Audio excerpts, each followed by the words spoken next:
Chères sœurs et frères en Christ, bonjour, bienvenue à cette nouvelle édition de l'Instant Biblique, moment de partage, où nous, paroissiens de l'Église protestante unie de la Somme, partageons avec vous des versets qui nous marquent, qui nous accompagnent, versets de la Bible. Je suis Derek, je suis très content de vous retrouver aujourd'hui. N'hésitez pas à partager cette vidéo, la lumière doit éclairer de plus en plus fort. J'ai choisi un texte aujourd'hui qui parle de lumière d'ailleurs, et de fragilité, et d'argile, et de moments difficiles mais non désespérés. Ce texte se trouve dans 2 Corinthiens 4, et c'est les versets 6 à 10, je vais vous les lire. Dieu a dit autrefois, « La lumière brillera du milieu de l'obscurité. » Eh bien, c'est lui aussi qui a fait briller sa lumière dans nos cœurs, pour nous donner la connaissance lumineuse de sa gloire qui resplendit sur le visage de Jésus-Christ. Mais nous portons ce trésor spirituel en nous, comme en des vases d'argile, pour qu'il soit clair que cette puissance extraordinaire vient de Dieu et non de nous. Nous sommes accablés de tous côtés, mais non pas laissés sans issue. Nous sommes perplexes, mais non désespérés. Nous sommes persécutés, mais non abandonnés. Nous sommes jetés à terre, mais non anéantis. Nous portons sans cesse dans notre corps la mort de Jésus, afin que sa vie se manifeste aussi dans notre corps. Encore un magnifique texte qui me parle beaucoup.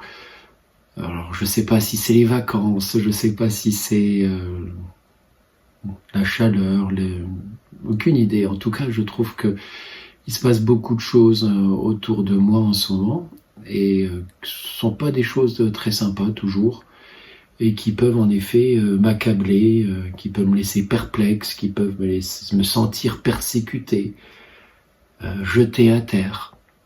Et ce texte me dit combien Jésus est avec moi. Alors dans la première partie, déjà, on va dire que tout est mis en place tout de suite, le décor est mis en place. Le décor est levé, la lumière brillera du milieu de l'obscurité. On est dans 2 Corinthiens, Paul écrit, et il commence par citer le 3e verset de la Bible. On est dans Genèse 1, verset 3. La lumière brillera du milieu de l'obscurité. Et donc, eh bien, c'est lui qui fait briller sa lumière dans nos cœurs. Ça veut dire que dans nos cœurs, il doit y avoir de l'obscurité pour qu'il ait besoin d'y faire venir briller sa lumière. Et pour nous donner la connaissance lumineuse de sa gloire qui resplendit sur le visage de Jésus-Christ. Ce trésor spirituel qui est cette lumière que Dieu me donne, que Dieu nous donne, ben en fait nous portons ce trésor comme en des vases d'argile. Alors, quand on entend argile, on va penser à plusieurs choses. Moi j'ai pensé tout de suite au fait que ce soit fragile, et j'ai pensé également tout de suite au fait que nous sommes poussière. C'est de la terre, c'est de la poussière que Dieu nous a créée. Donc notre enveloppe, on pourrait faire un parallèle avec cette argile. Donc on porte ce trésor spirituel, mais nous sommes quand même super fragiles. Puis comme toujours, il y a un aspect physique, là c'est l'argile qui est friable, mais il y a aussi un aspect spirituel dans ce qui est écrit.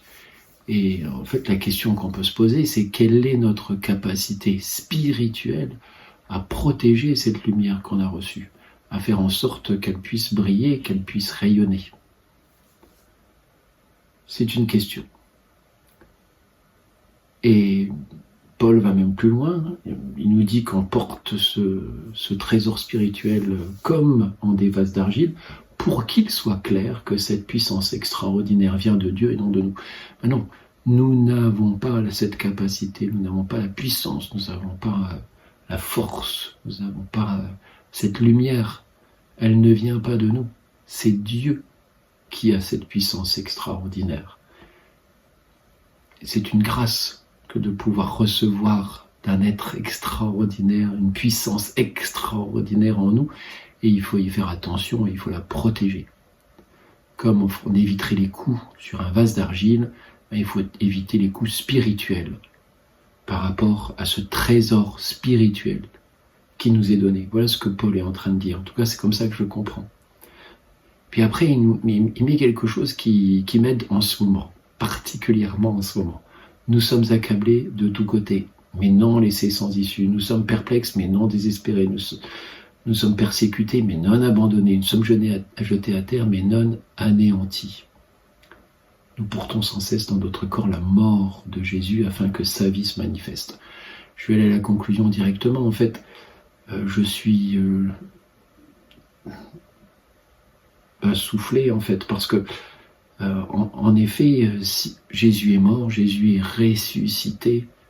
Donc, si je porte dans mon corps la mort de Jésus, je porte la résurrection également. Donc c'était une excellente nouvelle. Je suis le chemin, la vérité, la vie, afin que sa vie se manifeste dans notre corps. Cette nouvelle vie, cette bonne nouvelle.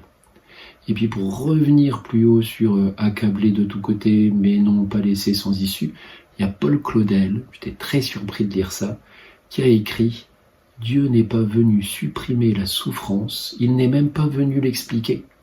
Il est venu la remplir de sa présence. » C'est exactement ce que je sens en ce moment, et c'est exactement ce que j'ai. Voilà, il vient de mettre des mots sur ce que je ressens. Et évidemment que la vie est difficile, évidemment que je me sens dans toutes ces situations qui sont expliquées, qui sont proposées, mais je suis accompagné. Donc je ne vais plus le vivre de la même façon, du tout. C'est ça en fait, je ne me vis plus seul, et je suis dans l'espérance. Jésus est avec moi, l'Esprit Saint est avec moi, Dieu est avec moi. Évidemment, je suis jeté à terre, je suis persécuté, je me sens perplexe, accablé. Mais je suis plus seul, donc je ne le vis plus du tout de la même façon. Alors je ne sais pas si ça peut se décrire, mais je pense que c'est ça en fait. C'est pas l'environnement qui a changé, c'est la façon dont je le vis, parce que je suis accompagné, en toute sécurité. Je sais que ça va bien se passer, je sais que c'est compliqué, que c'est dur, mais ça va bien se passer parce que Dieu est là.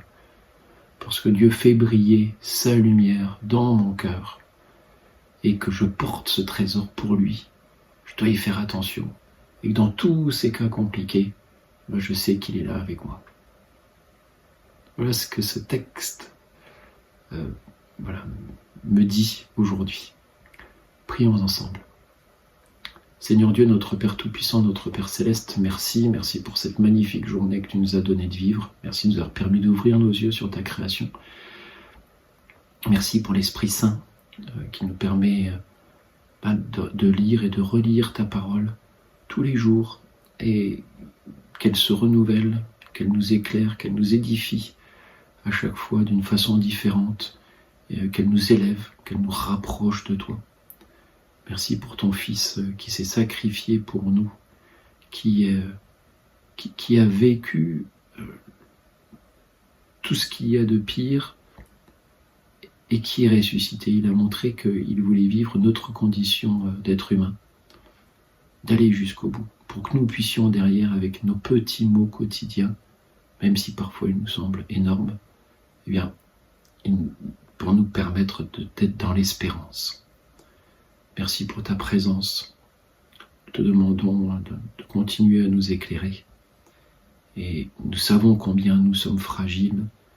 Nous ne sommes pas toujours à la hauteur, pas toujours capables de protéger ce trésor spirituel que tu nous donnes. Parfois même, nous ne sommes même pas conscients. Alors pardonne-nous, ô Seigneur, pour tous ces éloignements dont nous faisons preuve au quotidien. Aide-nous à rester sur le chemin, la vérité, la vie, tel que tu nous le dis. Et nous te demandons au nom puissant de ton Fils Jésus-Christ. Amen. Merci beaucoup pour ce moment de partage. Et bien, nous quittons avec un souffle fragile, justement. Alors, je vous souhaite une excellente semaine.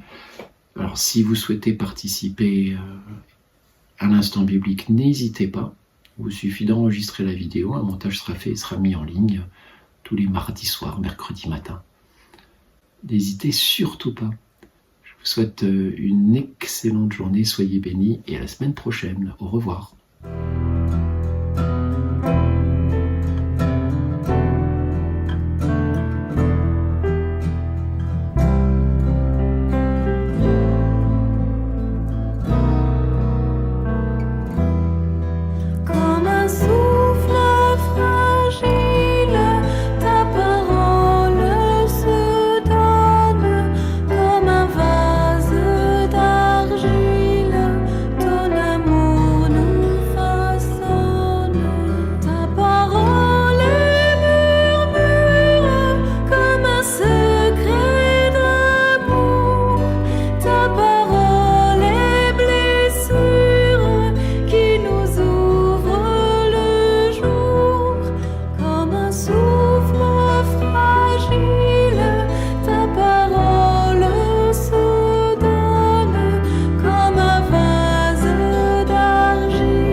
Comme un souffle